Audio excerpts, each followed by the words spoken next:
وہ بھی صحیح مسلم، صحیح بخاری، قرآن پاک اور کتابوں کو اپنی مین بنیاد سمجھتا ہے، اور وہ کس طرح ایسا کوئی جملہ بول گیا کہ جس سے کسی کی دل آزاری ہوئی۔ بھٹی کہہ رہا ہے کہ جو آدمی قرآن پاک کی تعلیم دے رہا ہے، بخاری مسلم کے حوالے دے رہا ہے، وہ دل آزاری کیسے کر سکتا ہے؟ اچھا آپ کو دکھاتے ہیں دل آزاری کیسے کر سکتا ہے۔ وہ تو لوگوں کو ابھار رہا ہے، گالیاں دے رہا ہے کہ میں تمہارے گھر میں وڑ گیا، یہ ذرا آپ دیکھ لیں۔ اور یہ میں تم لوگوں کے لیے کہہ رہا ہوں کہ جی انجینئر سامنے نہیں بیٹھتا، انجینئر سامنے کے تھوڑے گھر وڑ کے بہ گئے انجینئر۔ یہ گالی نہیں ہے، انجینئر تمہارے گھر وڑ گیا، یعنی یہ کیا کہنا چاہتا ہے؟ تمہارے گھر میں داخل ہو گیا۔ جو غیرت مند آدمی ہوگا نا وہ تو اس کو کاٹ کے رکھے گا اس طرح کی زبان استعمال کرتے ہوئے۔ اگر ہم کہیں گے مرزا جیلمی جیسے جیل سے نکلے گا بھٹی کے گھر وڑ جائے گا، بغیرت بھٹی خاموش رہے گا؟ کیونکہ نہیں جناب علی، یہ کیسی بات کر دی آپ نے؟ تو مرزا نے یہی کہا ہے، گالی دی ہے کہ جناب علی میں سامنے نہیں بیٹھتا تو میں تمہارے گھر وڑ گیا۔ پھر لوگ کہتے ہیں اگر تمہیں کوئی ہے علمی تمہارا لیول ہے تو کسی عالم کے سامنے بیٹھ، تو گالیاں دے رہا ہے۔ یہ دل آزاری سے بڑھ کر یہ بات ہے۔ اگلے کہہ رہا ہے کہ میں تمہارے گھر میں داخل ہو گیا۔ اگر تیرے گھر میں داخل ہو جائیں علماء تو تجھے اچھا لگے گا؟ برا لگے گا نا۔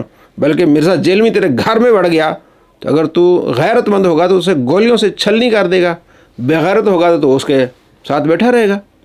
تو بغیرتی مت کرو، نبی کا یہ گستاخ ہے، اور اتنی بے شرمی کو کہہ رہا ہے کہ یہ میرا جو اخلاق ہے نبیوں والا اخلاق ہے کہ میری طبیعت میں اتنی سختی ہونے کے باوجود حق کے معاملے میں یہ نبیوں والی جو اخلاق نبوت ہے نا، اللہ تعالیٰ نے اس کا کچھ حصہ مجھے دیا ہے۔ نبیوں کے اخلاق میں سے اللہ نے مجھے حصہ دیا ہے، نعوذ باللہ من ذالک۔ نبیوں پر الزام، انبیاء علیہ السلام تو اخلاق کا پورا ایک پیکر ہوا کرتے تھے۔ اللہ فرماتا ہے وَإِنَّكَ لَعَلَىٰ خُلُقٍ عَظِيمٍ، اے محبوب آپ اخلاق کے اعلیٰ درجے پر فائز ہیں۔ تو یہ کیا بتانا چاہ رہا ہے کہ یہ جو میں گالیاں دے رہا ہوں نعوذ باللہ، نبی اس طرح اخلاق کے مالک تھے؟ یہ تو بتانا چاہ رہا ہے کافروں کو کہ نبی علیہ السلام یا انبیاء علیہ السلام ایسے تھے۔ اس پر تو ایک اور پرچہ بلکہ 295C لگنی چاہیے کہ اپنے گندے اخلاق کو نبیوں سے ملا رہے، نعوذ باللہ من ذالک۔ نبیوں نے یہ زبان استعمال کی ہے۔ بھٹی کتنے کمینے ہو تم، ایسے گستاخ کو سپورٹ کر رہے ہو۔ اور دوستوں میں اب آپ کو دکھانے والا ہوں، بار بار کتا کتا کتا۔ کیا انبیاء علیہ السلام نے اپنے مخالفین جو کافر تھے ان کے بارے میں اس طرح کی زبان استعمال کی؟ اور یہ مسلمان کے بارے میں، علماء کے بارے میں اور محدثین کے بارے میں کس طرح کی زبان استعمال کر رہا ہے؟ شیخ الحدیث جو حدیث کا درس دیتے ہیں ان کے بارے میں کتا کتا، یہ ذرا آپ دیکھ لیں۔ اور پھر خیر ہے جناب میرا یہ اخلاق اچھا ہے، میرے ذہن میں بہت بری اور مثالیں آتی ہیں، یعنی یہ اس کا اخلاق ہے۔ اور جو مرزا جہلمی بھٹی کے گھر بڑھ جائے گا، اور بے شرم بھٹی جو ہے وہ چپ کر کے دیکھتا رہے گا کہ مرزا بغیرتی کر رہا اور میں دیکھ رہا ہوں۔ یہ بغیرت بھٹی اور بغیرت مرزا، اور یہ مرزا جہلمی گستاخ رسول۔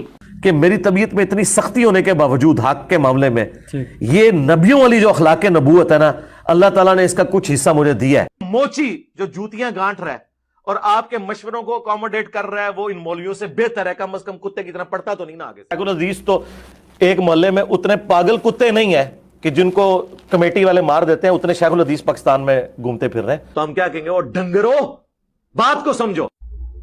لیکن مولویوں نے دھمکی دی کہ ہم یہ کر دیں گے وہ کر دیں گے، یہ ڈھیلے پڑ گئے۔ حالانکہ یقین کرے کتے کی اوقات نہیں مولویوں کی کچھ نہیں کر سکتے، یقین کرے کتے کی اوقات نہیں مولویوں کی کچھ نہیں کر سکتے۔ ہر بندے کو اپنے فرقے سے، اپنے بابے سے محبت ہوتی ہے، اور ایک بندہ آ کے سارے بابے ذبح کرتا جائے، کتے کی موت مارتا جائے ایک ایک کو پکڑ کے،